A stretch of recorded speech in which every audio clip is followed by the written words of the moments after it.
పేరు గొప్ప, ఊరు దిబ్బ. పొలిటికల్ గా పెద్ద బ్యాక్గ్రౌండ్ ఉన్నప్పటికీ కష్టకాలంలో అది కలిసి రావడం లేదు. స్వయంగా సీఎం హామీ ఇచ్చిన ఫ్యూచర్ ఇంచు కూడా ముందుకు కదలడం లేదట. ఇంతకీ ఎవరా నాయకుడు?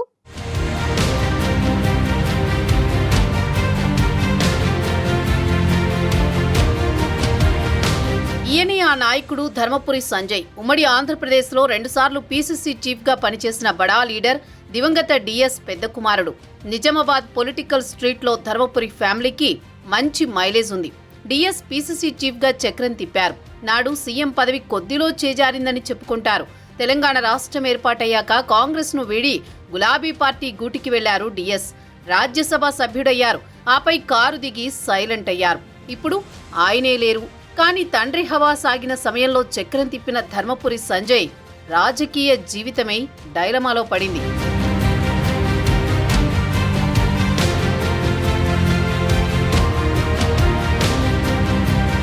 రేవంత్ రెడ్డి సమక్షంలో డిఎస్, సంజయ్ ఇద్దరూ తిరిగి కాంగ్రెస్ కండువా కప్పుకున్నారు. సంజయ్ మాజీ మేయర్ కూడా. గత అసెంబ్లీ ఎన్నికల్లో సంజయ్కు నిజామాబాద్ అర్బన్ ఎమ్మెల్యే టికెట్ ఇస్తారని ప్రచారం జరిగింది. ప్రస్తుతం పీసీసీ చీఫ్ గా ఉన్న మహేష్ గౌడ్ కూడా ఆనాడు ఇదే సీటును ఆశించడంతో వీరిద్దరిని కాదని మాజీ మంత్రి షబ్బీర్ అలీకి టికెట్ ఇచ్చారు. దీంతో ఎమ్మెల్యేగా పోటీ చేయాలన్న సంజయ్ చిరకాల కోరిక నెరవేరలేదు. ఇదే సమయంలో సంజయ్ తమ్ముడు ధర్మపురి అరవింద్ మాత్రం బీజేపీలో పాతుకుపోయారు. 2 సార్లు నిజామాబాద్ ఎంపీగా గెలిచారు. ఇప్పుడు కాషాయ పార్టీలో అరవింద్ బడా లీడర్, సంజయ్ మాత్రం మాజీ మేయర్గానే ఉండిపోయారు.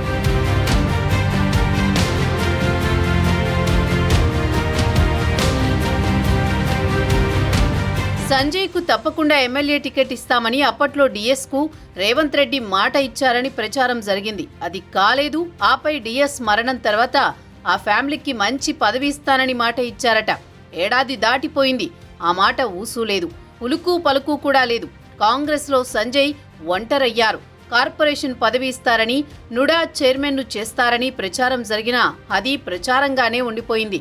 డిఎస్ బతికున్న సమయంలో చాలా ముందుగానే కాంగ్రెస్లోకి రీఎంట్రీ ఇద్దామని అనుకున్నా జిల్లాకు చెందిన కొందరు కాంగ్రెస్ నేతలు అడ్డు తగిలారని చెబుతారు. ఇప్పుడు సంజయ్కు పదవి రాకుండా అలాంటి వారే అడ్డుపుల్ల వేస్తున్నారని టాక్ నడుస్తోంది.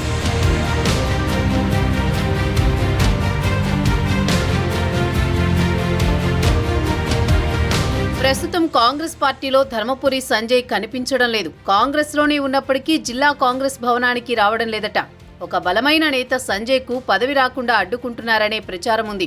రాజకీయంగా అంతకంటే బలమైన నేత కొడుకుగా పేరున్నా జిల్లాలో పట్టు కొనసాగిస్తున్న మాస్ లీడర్ అని అనుచరులు కొనియాడినా ప్రస్తుతం రాజకీయంగా సంజయ్కు అవేమీ కలిసి రావడం లేదట.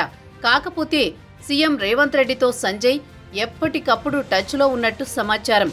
ఒకప్పుడు జిల్లా కాంగ్రెస్లో సంజయ్ది కీ రోల్. కాలచక్రంలో అదంతా కొట్టుకుపోయింది.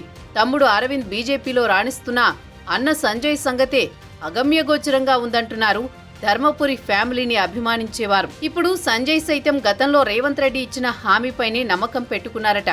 ఆ తీపి కబురు కోసం ఎదురు చూస్తున్నారట. మరి ఆ సమయం ఎప్పుడొస్తుందో, పిలిచి పదవి ఇస్తారో లేక అదృశ్య శక్తులు మళ్లీ జడలు విప్పుతాయో కాలమే చెప్పాలి.